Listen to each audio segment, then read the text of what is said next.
2024 ରେ ଆସିବ ତୃତୀୟ ପର୍ଯ୍ୟାୟ ଟଙ୍କା। ଜାଣନ୍ତୁ ଲିଷ୍ଟରେ ନିଆଁ ଅଛି କି ନାହିଁ।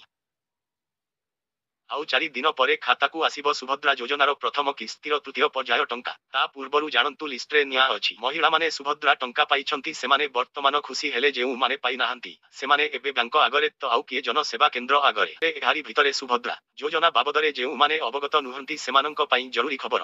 ଆପଣ ଆପଣଙ୍କର ସୁଭଦ୍ରା ଯୋଜନାର ଷ୍ଟାଟସ ଚେକ କରିପାରିବେ। ଆପ୍ଲିକେସନ ନମ୍ବର ରସିଦ ନେଇ ଜନସେବା କେନ୍ଦ୍ରରେ ଷ୍ଟାଟସ ଦେଖିପାରିବେ। ଏଥିରୁ ଆପଣ ଜାଣିପାରିବେ ଯେ ଆପଣଙ୍କ ଆପ୍ଲିକେସନ ପେଣ୍ଡିଙ୍ଗ ଅଛି କି ରିଜେକ୍ଟ ହୋଇଛି। ଯେଉଁମାନେ ଆବେଦନ କରିଛନ୍ତି ସରକାର ସମସ୍ତଙ୍କର ଭେରିଫିକେସନ କରିବେ। କିଛି ଦିନ ମଧ୍ୟରେ ହିତାକାରୀ ଆକାଉଣ୍ଟକୁ ପ୍ରଥମ କିସ୍ତିର ତୃତୀୟ ପର୍ଯ୍ୟାୟ ଟଙ୍କା ଯିବ। ଏଥର ଆଉ 20 ଲକ୍ଷ ମହିଳାଙ୍କୁ ମିଳିବାକୁ ଯାଉଛି ସୁଭଦ୍ରା ଯୋଜନା ଟଙ୍କା। ଏନେଇ ଘୋଷଣା କରିସାରିଛନ୍ତି ଉପମୁଖ୍ୟମନ୍ତ୍ରୀ ପ୍ରଭାତୀ ପରିଡ଼ା। ଯଦି ପ୍ରଥମ କିସ୍ତି ଯାଇ ନଥିବ ତେବେ ମାର୍ଚ୍ଚ 8ରେ ସମସ୍ତଙ୍କୁ ଏକକାଳୀନ 2ଟି କିସ୍ତି ଟଙ୍କା ମିଳିବ। ତେବେ ସେପ୍ଟେମ୍ବର 17 ତାରିଖ ଖାତାକୁ ମୋଦିଙ୍କ ଜନ୍ମଦିନ ଦିବସରେ ଅଧିକାଂଶ ମହିଳାଙ୍କ ସୁଭଦ୍ରାର ପ୍ରଥମ କିସ୍ତି ଆସିଥିବା ବେଳେ ଅନେକଙ୍କୁ ଏହି ଟଙ୍କା ମିଳିନାହିଁ, ଯାହାକୁ ନେଇ ସେମାନେ ଦ୍ୱନ୍ଦ୍ୱରେ ଅଛନ୍ତି। ଉପମୁଖ୍ୟମନ୍ତ୍ରୀ ପ୍ରଭାତୀ ପରିଡ଼ା ଦେଇଥିବା ସୂଚନା ଅନୁସାରେ 17 ତାରିଖ ପରଠୁ ଅର୍ଥାତ ବର୍ତ୍ତମାନ ଆବେଦନ କରୁଥିବା ମହିଳାମାନଙ୍କୁ ସୁଭଦ୍ରା ଯୋଜନାର ଲାଭ ନିଶ୍ଚିତ ଭାବେ ମିଳିବ।